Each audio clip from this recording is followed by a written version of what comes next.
Let me tell you something. I've been a rich man and I have been a poor man, and I choose rich every fucking time.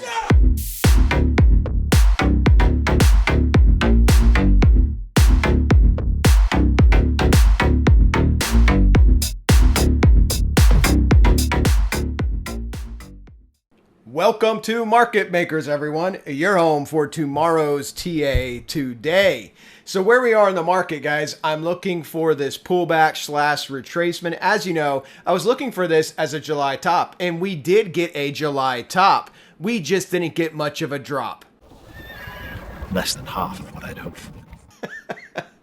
But I think we're going to pull back. I want to show you in the charts what exactly I'm looking at. This is the market video. Timestamps are below, everybody. So if you're looking for a particular asset, then you can check the timestamps. The crypto video will be out after this. If you want to trade these assets, you live outside the US, check out SimpleFX. Become a Market Makers VIP on Simple. You get our bonus with the link and inclusion in all the future tournaments. It helps support the channel. That link is in the video description. I would greatly appreciate it. You guys want to join us, get our market updates throughout the week, then click the join button on YouTube and become a Market Maker member, or check out the website, marketmakers.trade.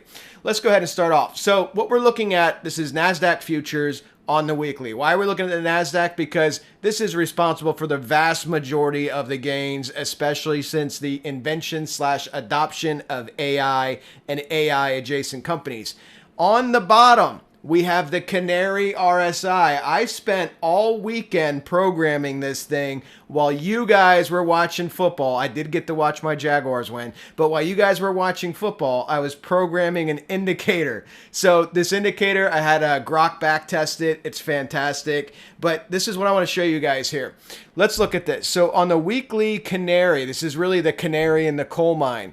We had one right here, 2, 3, 4, 5, 6, 7, and 8.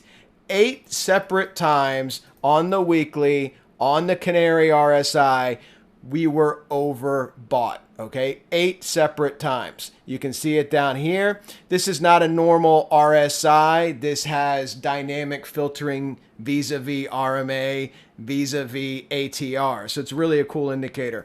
But 8 separate times we were overbought. We had massive retracements sometimes, 32%, CV19. We had some mid-size retracements of 15%, 12%, and the smallest retracements were 8.5%, okay? Now, bear with me. I know this seems tedious. I'm going to show you something that's really cool. So we've had an average of 18% drawdowns. Every single time we've got overbought on the Canary, okay? 18% drawdowns. Where are we right now? We're overbought on the Canary. Does that mean you can't go higher? Of course you can go higher.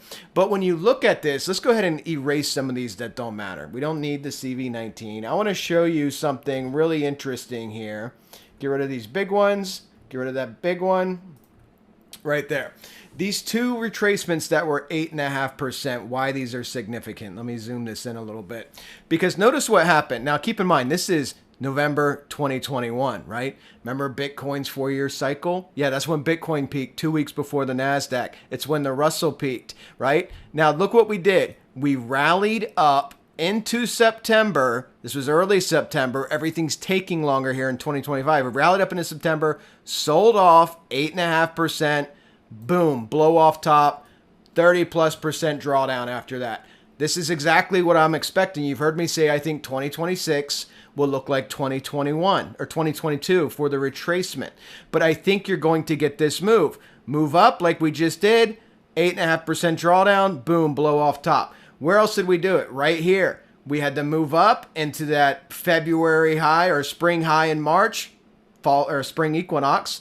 Sell off 8.5%. Look how close it is, 8.53 to 8.54.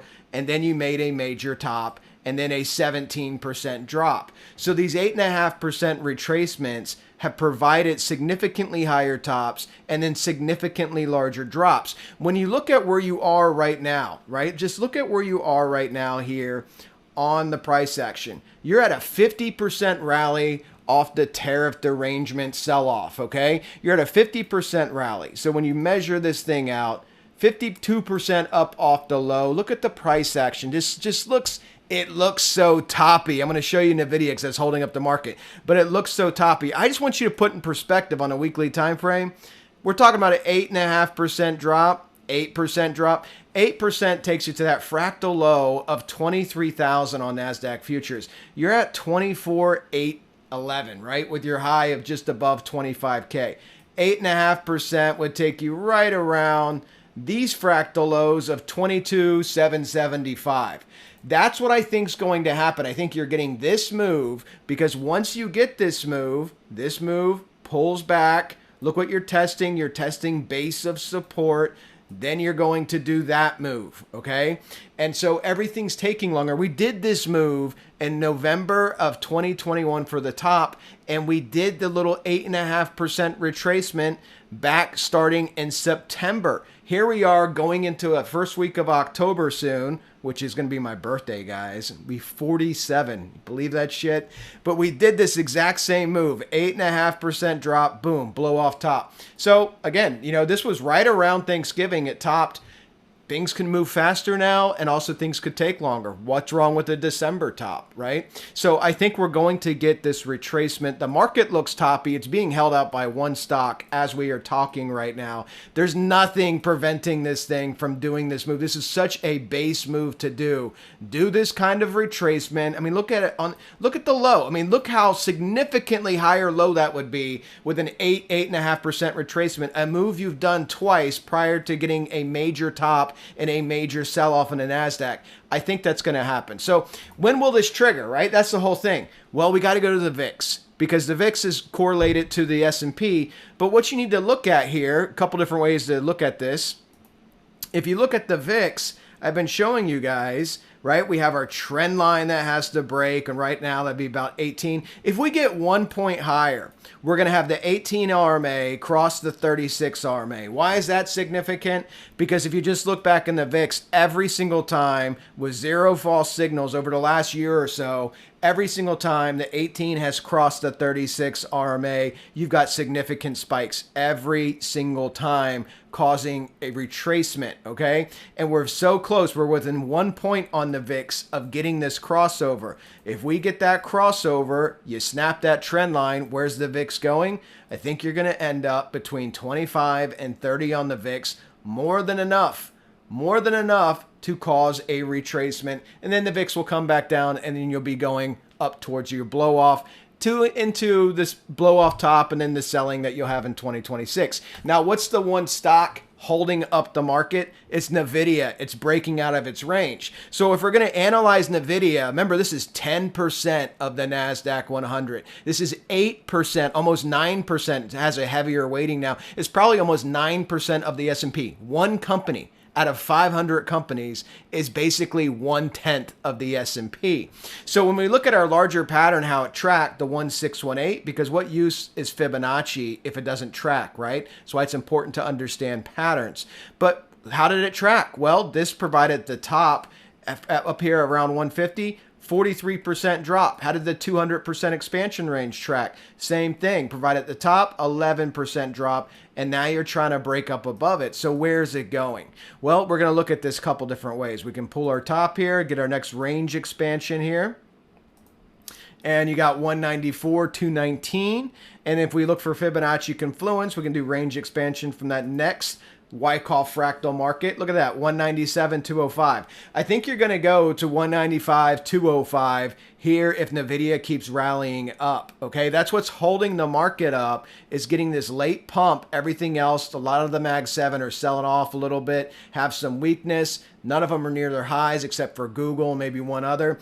But they have some weakness, but I think you're going to top, and then you'll get some type of pullback, just like the market will, and then boom, okay? Everything will go back up. If you look at how this is playing out, I mean, you can see how effectively NVIDIA is holding up the marketplace. Here's our trend line we keep bouncing off of. This is S&P futures. This is a December contract, okay? Your high is 67.56. So when you're looking at this, what pattern could you be forming? People in our Discord know this. You could be forming a W if you take out that midpoint at 67.50 basically and take out your high, you are going up, okay? But If you do not, you are making an M top, an M fractal. Maybe we get a little another double top here, and this would be in line with my retracement thesis, because just looking at a retracement, if you can break the trend line, if you can crack this, let's get rid of this fib. If you can crack this midpoint of this M fractal, because you're trying to do a W reversal right now, you really need to take my education course, guys. It's right there on YouTube if you want to join for membership or join the Discord. But you get all these patterns in there. But if you crack that base there at 66.24, where's this going? Well, let's just measure this retracement. Remember, what's a pullback? A pullback is 3 to 5%. Everybody uses the terminology wrong. A pullback is 3 to 5%. A retracement is greater than 5%. Usually 8 to 10% plus on the S&P, okay? If you just did this move, your nearly 7% move just takes you back to the base of where this last leg started from, okay? 7%. Guess what? The NASDAQ moves at a beta to the S&P. So if you got 7% in the S&P just testing the base of these fractals that you just made here back in the July lows, if you just get that 7%, you're going to get the 8, 9, 10% in the NASDAQ. And this is extremely bullish. Hyper bullish if you get this move. But to get this move, first step is crack the trend line and crack 66.24. And right now, NVDA is holding the market up. The reversal of this is you making your W fractal, right? You're getting your W fractal to potentially the upside. And then you have to look at those upside targets to see where you could be going if this was to break out. If it was to break out, you got 68.38, let's just call it 68.50, and then close to 6,900. That would be your next two levels. But again, the market just feels, it doesn't feel that strong. By the way, I forgot to check, not to jump around, but I forgot to check what's the canary and the momentum here. Look at NVIDIA. This is what I forgot to show you this. Look at the curl up in the SMO. Sigma momentum oscillator. You see that? It's trying to get a bullish cross, and you can see on the canary, you are not overbought. You can definitely still move up. So it's all going to be a momentum play. How much momentum, if you have the momentum to get you to 195, 205. When we look at this, December contract does not have a lot of data history on it. But when you're looking at this, again, you're just kind of mid. I mean, you're technically bullish, but you can see what's happening in the price. There's just no oomph in the market. You have the government shutdown. You have all these different things. And by the way, people are asking me, will the government shutdown cause a sell-off? Guys, look, the way these things work, if you can figure out the cycle, the timing, far more important, because you can simply insert the reason, right? So in other words, what I'm saying is, if NVIDIA, for whatever reason, just started selling off tomorrow, right? And Trump happens to announce, oh, we're going to do additional furniture tariffs. You will literally have jackasses on TV saying, well, the market really didn't like the furniture tariffs. Well, Bob, what I think it is really it's just a compilation of all the tariffs. It wasn't specifically of the furniture tariffs, but you just have to understand the cycle. And the best way to understand a cycle is look at your historical analogs. That's why I think we're going to get a pullback and then a spring out. We could do this move. I'm not saying this is impossible, okay? I mean, right now, that's what you're holding. You're holding a baseline here for a move up. I just don't see it. I don't see it. You got 50% of the S&P above the 20-day moving average. Just 50%. 250 companies are not even above their 20. So it's just kind of meh. You know, could you just chop in here, get some volatility, do stuff like this, and then break out? You could. But right now, you don't have any of that. You got to take out that midpoint, 67.50, and then you got to take out that high, 67.36, and then take out that high, 67.50, essentially, to start moving up. Could happen, but I want to see if we hold on here. If we look at the spider, where are you retracing to? What is your line in the sand? The 786, pulling your fib from your all-time high to your retracement low. 786, you're stuck between that and the 618. You're at 663, right? The 786 is at 664. Not only that, but you've been here for what? This is a 4-hour chart. So when you look at this, again, same move. Move up, move down. If this starts rolling down, you have the bearish pattern of a double top, okay? That's what you have. You have an M fractal. If this starts rolling down, you got to take out 654. If it can hold here for a higher low and make some type of W reversal pattern, We see these all the time. We love to trade these. Do something like this, then you're going up. And then you have 670, 675 above you. No sign of that right now. You're just kind of flat, right? That's all you are, is you're just kind of flat here in the market. You got to take out those key levels. If we look at the SPY on the Canary, I mean, it's the same thing. You're still bullish there. Let's look at this on a daily. Look at this on a daily. You're still bullish there as well. You got overbought, right? Perfect signal right on the high. And then you sold off some. And you just, again, when you look at it from different perspectives, as of right now, this is what it is, right? It's a strong rally up and you have an M top. That's what you have. This could turn into a W fractal and break to the upside. But again, my thesis is pull back before slingshot up higher. That's my thesis, sticking to it. So if we look at NASDAQ futures here on the December contract, same thing, 4-hour time frame. I mean, the Canary on all of these things is still bullish. Not getting a lot of information from that. But 786 is right here, 24.9. That's what you hit. You got just above it, 24,950 or whatever, sold back off. And it's all going to come down to, are you going to get the completion of an M top? Breaking down, you got to break below 24,420. Break below that and get that drop that we talked about on the first screen that I shared there on the NASDAQ futures on the weekly. You got to break below 24,420. If you don't, you could be putting in your W reversal. Could get some more selling. If you can hold that higher low, come back up, and then you have these upside targets, 25.4, 25.6, right? But again, I don't see it. I see a lot of weakness in the market. I see the largest company in the world holding the market up. If NVDA wasn't rallying today, again, this is 10% of the NASDAQ. If this thing wasn't rallying today, it's up, 2.5%, you would see steeper sell-offs in these markets. You see this trend line broken on the S&P, and you would see the NASDAQ probably coming back down more towards probably a couple hundred points, I would think. Because again, it's not just the one company, it's the adjacent companies, the AI adjacent companies that would be selling off too. And even with NVIDIA rallying 2.5%, you're still struggling here. That's a 4-hour time frame. Where are we at in the daily? You're still negative on the day, right? So even with NVIDIA rallying, you're still negative on the day.